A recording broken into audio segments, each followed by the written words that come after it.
할렐루야. 말씀으로 다시 한 걸음 더 나가기를 결단하며 전심으로 예배하는 우리 성도님들의 삶에 주님의 은혜가 가득하시기를 축복합니다. 요즘 TV 광고 중에 괜찮아 라는 긍정의 말로 시청자들에게 위로를 주고 좀 기억이 되는 그런 광고가 하나 있어요. 제가 말씀드리면 다 기억이 나실 텐데, 예금에 대해서 걱정하는 이에게 괜찮아 라고 얼굴 빨가신 분이 나오셔서 얘기를 하죠. 누구신지 모르겠는데, 자, 보험금 걱정하는 이에게 또 괜찮아, 믿고 맡길 곳이 어디 있을까 찾고 있는 이에게 괜찮아, 그러면서 돌아보면 우체국이 있으니까 라고 광고를 합니다. 자, 우체국 광고인데 우체국을 홍보하기 위함이 아니라 이 광고 카피에서 제가 참 마음에 그럼 도전이 되는 그런 문구가 있었어요. 돌아보면 우체국이 있으니까. 우체국 빼고 돌아보면이라는 날, 이 돌아보면 참 마음을 따뜻하게 해주는 것 같아요. 어린 아이들이 걸음마를 막 시작하면 막 넘어져도 걷잖아요. 근데 이 아이들이 걷다가 넘어질 것 같으면 뒤에 누가 있습니까? 네, 부모님이 있어요. 아빠나 엄마가 있어서 얼른 잡아서 아이를 안전하게 하지요. 돌아보면 아빠가 있으니까, 돌아보면 엄마가 있으니까 아이는 걷는 거예요. 그래서 저도 어렸을 때 자전거를 좀 일찍 배웠는데 6살 땐가 그 자전거 뒤에 보조바퀴 있잖아요. 보조바퀴를 처음 띄었던 게 6살 때인 것 같아요. 보조바퀴를 뛰는데 두려움은 없어요. 왜냐하면 돌아보면 누가 있어요? 아빠가 있으니까. 넘어질 것 같으면 뒤에서 잡아주시니까. 그래서 안전하게 잘 탈 수가 있었던 것 같아요. 여러분, 우리가 고단한 인생길을 걸어갈 때에 지쳐 쓰러질 때도 있고 낙담하고 좌절할 때도 있지만, 그럼에도 다시 일어설 수 있는 것은 돌아보면 아버지 하나님이 계시기 때문입니다. 할렐루야. 하나님은 언제나 우리 곁에 계시며 함께 하셔요. 앞만 보고 가지만, 우리는 앞만 보고 달려가지만, 우리가 문제 앞에서 잠시 멈춰서서 내가 이 문제를 어떻게 해결하지? 하고 돌아보면 주님은 우리의 뒤에서 백그라운드가 되어 주시고 계시다는 거예요. 여러분, 생각해 보십시오. 다윗이 자신을 죽이려는 사울 왕을 피해서 피난길에 오르고 고단한 삶이 지속되었음에도 불구하고 시편 23편을 썼어요. 여호와는 나의 목자시니 내게 부족함이 없습니다. 그가 그렇게 고백할 수 있었던 것은 언제나 돌아보면 하나님께서 곁에 계셨기 때문에, 그분이 힘이 되어주셨기 때문이라는 것이지요. 여러분, 벌써 10월이에요. 한 해를 돌아보니까 한 게 없어요. 코로나 때문에 좋은 추억도 못 가졌고요, 많이 벌지도 못했고요, 좋은 사람들 많이 만나지도 못했어요. 벌써 10월입니다. 지난 주간에 추석이 지나고 이제는 10월이니까 3달밖에 안 남았어요. 올 한 해를 잘 마무리해야 되는 이 시기입니다. 코로나19와 그로 인한 수많은 문제, 또 어려움 속에서도 우리는 늘 함께 하시며 이겨낼 힘을 주신 하나님께 감사하는 마음을 잊지 말아야 된다는 것입니다. 우리의 삶과 미래는 함께 하시는 하나님의 은혜를 얼마나 기억하고 감사하느냐에 달려 있다는 것을 여러분 오늘 꼭 기억하시길 바랍니다. 오늘 이스라엘 백성들에게 하나님은 당신이 하신 일들을 기억하고 감사하라고 명령하고 계셔요. 여러분, 이스라엘이 애굽을 탈출할 당시에 하나님께서는 10가지 재앙을 사용하셨습니다. 그 중에 마지막 재앙이 뭐였습니까? 10가지 재앙 중에 장자의 죽음이었어요. 애굽 땅에 있는 모든 생물, 즉 사람이나 가축의 모든 처음 난 것은 죽임을 당하는 거예요. 그런데 이 재앙은요, 애굽 사람들에게만 국한되어 있는 것이 아니라 이스라엘 백성들에게도 똑같이 적용되는 것입니다. 다만 하나님께서 이스라엘 백성들에게는 피할 길을 열어주셨다는 것이지요. 그 방법이 뭡니까? 어린 양을 잡아서 그 피를 집 문설주에 발라라. 그러면 내가 그 밤에 그 피를 보고 그 집을 넘어가리라. 이게 바로 유월절의 의미예요. 내가 너를 넘어가겠다. 하나님은 약속대로 문설주에 피를 바른 집을 넘어가셨습니다. 구원하셨어요. 여러분, 생각해 보세요. 그만큼 장자는 그 당시 애굽, 이스라엘 또는 그 당시 수많은 나라들 속에서 이 장자라는 위치는 매우 중요한 위치고 매우 소중한 위치였어요. 여러분, 요즘은 좀 안 그렇지만 대한민국도 과거에는 아들, 남아선호 사상이 있었고 또 그 아들 중에 장남에 대한 그런 기대감이 굉장히 컸잖아요. 여러분, 성경에서도 우리는 그런 모습을 볼 수가 있지요. 야곱이 길을 쓰고 형 에서의 장자권을 뺏은 이유가 뭡니까? 장자의 축복 때문이에요. 그만큼 장자가 갖는 축복은 굉장히 컸어요. 너무나 소중한 것입니다. 장자라는 것은, 즉 첫째라는 것은, 즉 처음이라는 것은 말이죠. 그런데 하나님께서는 이스라엘의 가장 소중한 장자를 지켜주심으로 말미암아 처음의 소중함을 이스라엘로 하여금 알게 하셨다는 것입니다. 우리 1절 2절 읽어볼까요? 시작. 여러분의 하나님 여호와께서 주시는 땅으로 여러분은 들어갈 것이요 그 땅을 점령하고 그 땅에서 살 것이요 그때가 되면 여러분은 하나님 여호와께서 여러분에게 주신 땅에서 자라난 작물 가운데 처음으로 거둔 것을 광주리에 담아 하나님 여호와께서 예배 받으시기 위해 선택하신 곳으로 나아가시오. 아멘. 여러분, 이스라엘은 하나님께서 약속하신 땅으로 갑니다. 그것은요, 이제 더 이상 방황할 필요가 없는 곳이에요. 이동하며 방황하는 삶을 종결할 수 있는, 터를 잡고 안식하며 삶을 이어갈 수 있는 축복의 땅이라는 것이지요. 여러분, 이스라엘은 이제 그 약속의 땅에서 농사를 짓습니다. 가축을 기르며 이전에 느끼지 못했던 수확의 기쁨을 이제 만끽하게 될 거예요. 근데 하나님은요, 그들이 농사지어 거둔 수확물 가운데 처음으로 거둔 것을 맛있게 먹어라 라고 했습니까? 아니에요. 하나님께 드리라고 명령하셔요. 여러분 생각해 보세요.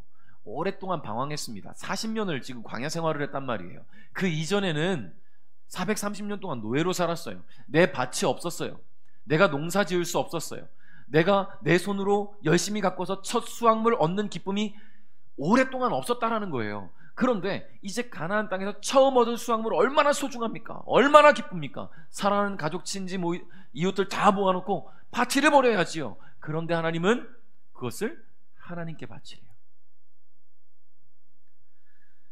여러분, 오랜 유목 생활을 정리하고 처음으로 거둔 수확물이기에 그들에게는 평안과 안식, 풍요와 삶의 여유를 느낄 수 있는 매개체입니다. 그런데 그만큼 소중한 것을 하나님께서는 드리라고 하셨어요. 여러분, 이것은요, 이스라엘 백성들에게는 거부할 수도 없고 거부해서도 안 되는 명령이라는 거예요. 왜냐하면 그들이 정착한 땅은, 이 가나안 땅은 누가 주신 땅이에요? 하나님이 주신 땅이에요. 그들이 농사를 지어서 성공적으로 수확물을 거둬들일 수 있는 것도 하나님의 은혜라는 것입니다. 왜냐하면 적정한 때에 이른 비와 늦은 비를 내려주셔야 돼요. 따사로운 햇살, 좋은 날씨가 필요합니다. 이 모든 일기를 주관하시는 분이 바로 하나님이에요. 좋은 땅을 주신 분도 하나님, 좋은 일기를 주신 분도 하나님, 결국 이 수확물을 얻게 한 것은 하나님이라는 것입니다. 그러니 주님이 원하시는 것은 무엇이든 간에 우리는 주님께 드릴 수 있어야 된다는 거예요. 비록 그것이 내게 가장 소중한 것이라 해도 말입니다. 성도 여러분, 하나님의 돌보심이 없었다면 우리는 이곳에 이렇게 모여서 하나님을 예배할 수가 없어요. 고단한 삶이라 느껴지는 이 순간에도 주님은 우리로 하여금 건강한 모습으로 주님을 예배할 수 있게 하셨습니다. 그러므로 주님이 원하신다면 가장 소중한 것이라 해도 주님께 드릴 수 있는 믿음이 저와 여러분에게 있으시기를 주님의 이름으로 축복합니다. 우리 5절 6절을 한번 같이 읽어볼까요? 시작. 여러분은 여호와 앞에서 이렇게 말씀드리시오. 제 조상은 떠돌아다니던 아람 사람이었습니다. 그는 이집트로 내려갔다가 몇 안 되는 사람과 함께 그곳에서 나그네로 살았습니다.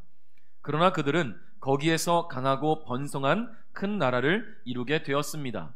그러나 이집트 사람들이 우리에게 고된 일을 시킴으로 우리를 학대하고 괴롭혔습니다. 아멘.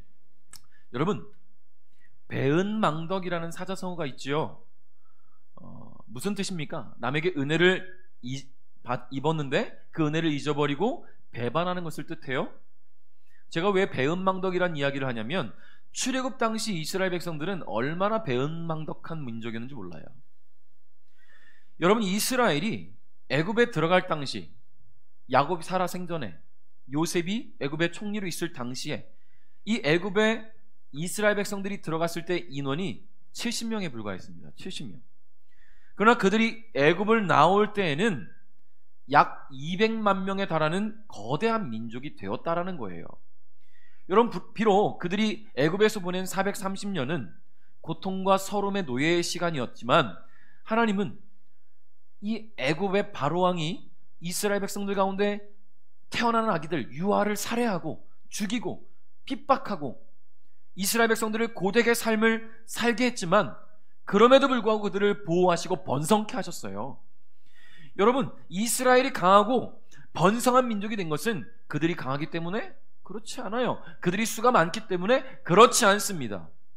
그들에게는요, 고통과 서름 속에서도 부르짖을 수 있는 여호와 하나님이 계셨기 때문입니다. 할렐루야. 여러분, 어렸을 때 뛰어가다 넘어지면 뒤돌아보면서 누구를 부릅니까? 아빠! 울지 않아요. 부르짖으면서. 나를 붙잡아 일으켜 줄 수 있는 아빠가 있으니까. 여러분, 우리는 나를 돌보아줄 내 부모님이 계셨기 때문에, 나의 보호자가 있었기 때문에 지금까지 이렇게 살아온 것 아닙니까? 그 보호자는 바로 우리 하나님이셔요. 여러분, 이스라엘 백성들로 하여금 거대한 민족이 되게 하신 분이 바로 하나님이셔요. 여러분의 일상 한번 쭉 돌아보십시오. 늘 정점을 찍었던 것만 있지 않아요. 밑바닥을 찍은 적도 있어요. 가진 것이 없어서 힘들고 고단한 삶을 살았던 적 있잖아요. 근데 주님이 우리 곁에 계셔서 다시 한번 일어설 힘을 주셨어요. 다시 한번 일어설 힘을 주셨어요. 그리고 지금 이 자리에서 주님을 예배할 수 있게 하셨다는 것입니다. 여러분, 얼마나 감사해요. 여러분, 저도 제가 힘들었겠습니까? 우리 부모님 힘들었겠지요. 제가 초등학교가 아니구나, 이제 중학교 갔을 때 굉장히 슬펐던 일이 있었어요. 굉장히. 체육 시간이 끝나고 교실에 들어왔는데 지갑이 없어진 거예요. 선물 받은 지갑이에요. 뭐 비싼 것도 아니에요. 지갑이 없어졌어요.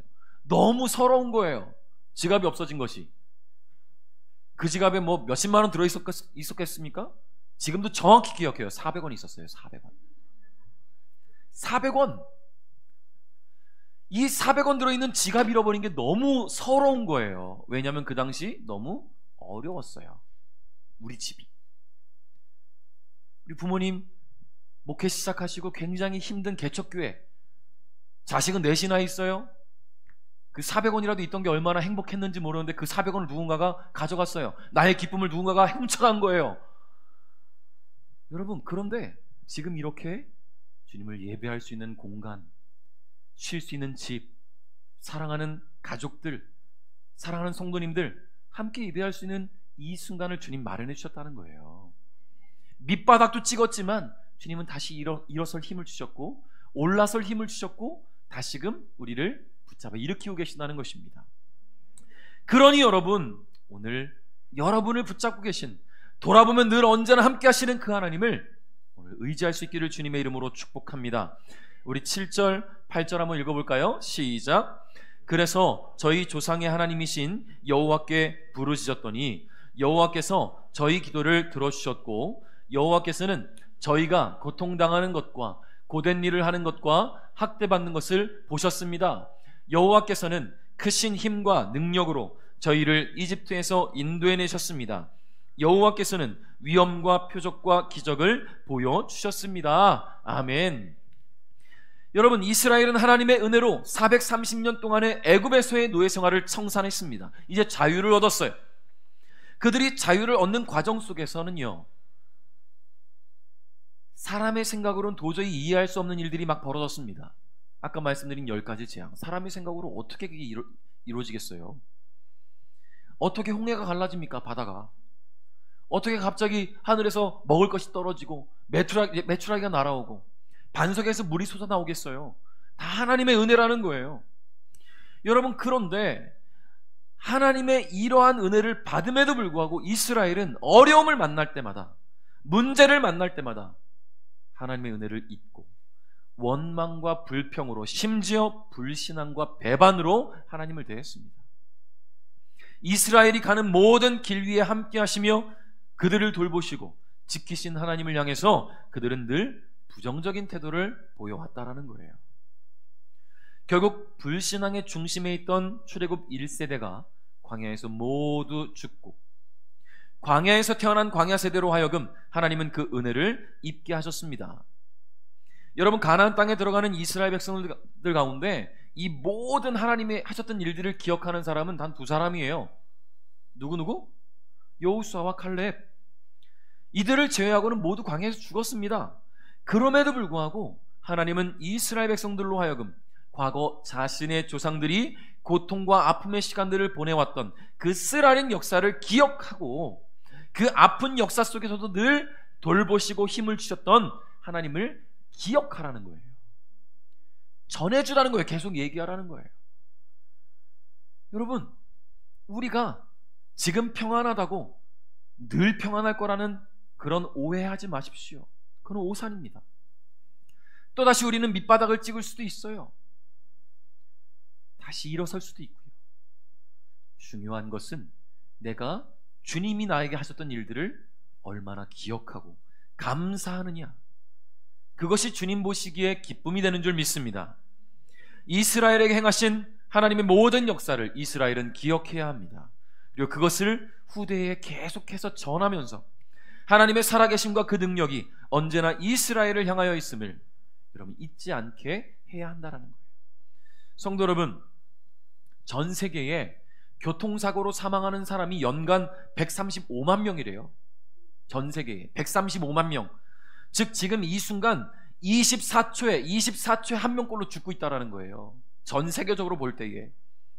그리고 여러분, 전쟁과 범죄로 인한 사망자 수는 연간 60만 명에서 70만 명 되고요, 비만 관련 질환 사망자가 300만 명 된대요. 여러분, 질환들, 질병들, 전쟁, 교통사고, 수많은 일들로 지금도 계속 사람들이 죽어나가고 있는 이때예요. 여러분, 오늘도 우리는 주님의 은혜로 살아갑니다. 오늘도 눈뜨게 하시고 호흡하게 하시고 움직이게 하시고 사랑하는 사람들과 함께 삶을 나누게 하셨습니다. 그리고 그렇게 살아계신 하나님, 우리 오늘 예배할 수 있는 것이 얼마나 큰 감사인지 몰라요. 그러므로 돌아보면 언제나 함께 하시는 하나님의 은혜와 그 사랑을 기억하시기를 주님의 이름으로 축복합니다.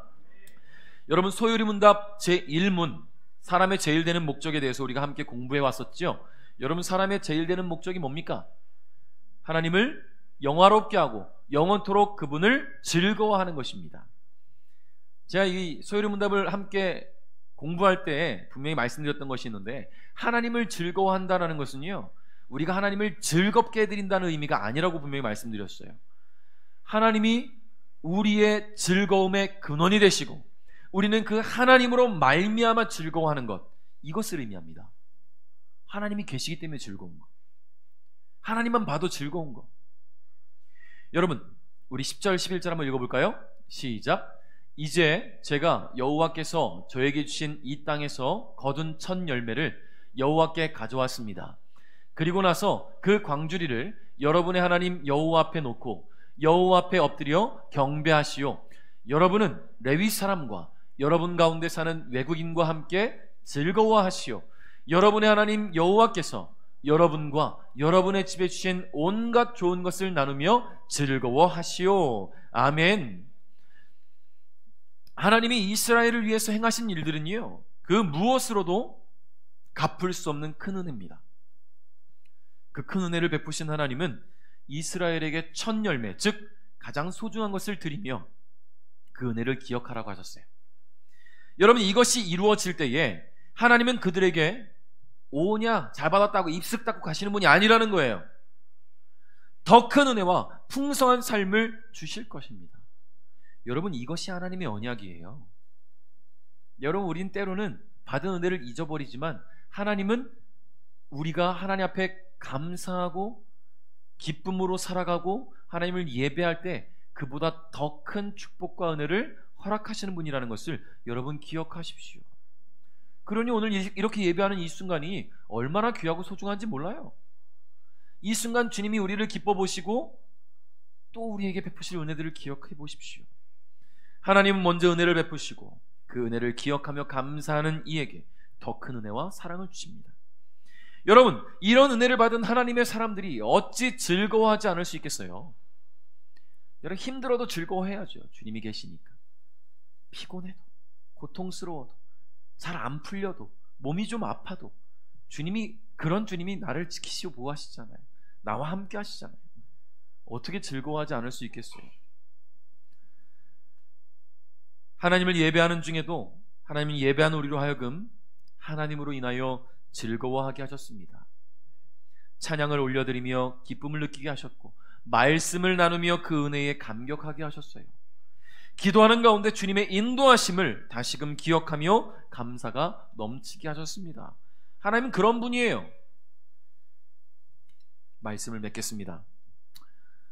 오늘 여러분의 삶에 기쁨이 없다고 느껴진다면 하나님을 다시 한번 기억하십시오. 주님을 처음 만났던 그때부터 지금까지 매 순간 함께 하시며 돌보신 하나님, 지치고 힘들 때는 위로하시며 문제 앞에 주저앉을 때에는 회복해 하신 하나님을 기억하시기 바랍니다. 그분을 향한 여러분의 입술의 고백이 끊어지지 않기를 바랍니다. 찬양으로 그분을 향한 영광을 멈추지 마시고 기도로 그분과의 소통이 끊어지지 않게 하시기 바라요.